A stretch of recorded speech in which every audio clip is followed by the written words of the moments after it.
फक्त जिवंत माणसं विठ्ठल विठ्ठल म्हणतात यात नवाई नाही. लक्षपूर्वक चिंतन ऐका. जिवंत माणसं विठ्ठल विठ्ठल बोलतात यात नवाई नाही. माझ्या चोखोबांची हाड कानाला लावली की विठ्ठल विठ्ठल दोन्ही यायचा.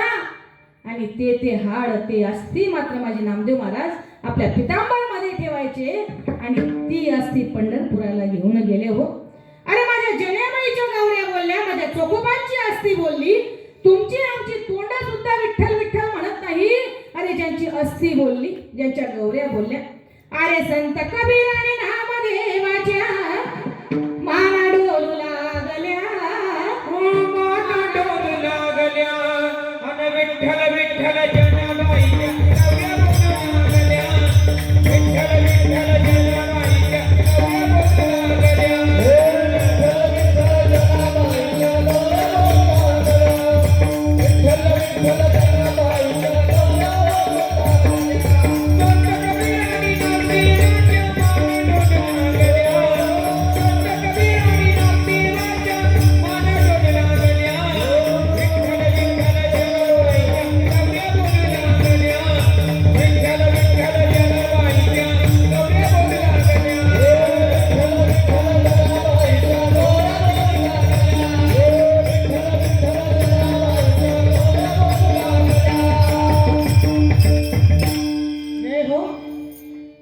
संत कबीराने नामदेवाच्या अरे माना डोलू लागल्या, आन माना डोलू लागल्या.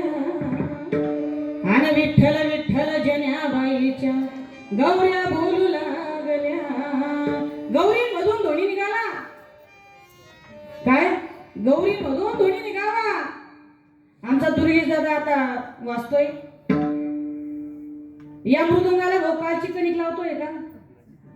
याला कणिक कशी लागस? ताजी कणिक लागत. जर कणिक लावली तर याच्यामधून काय निघतो? काय निघतो? दोन्ही निघतो, नाद निघतो. जरा थापते दादा.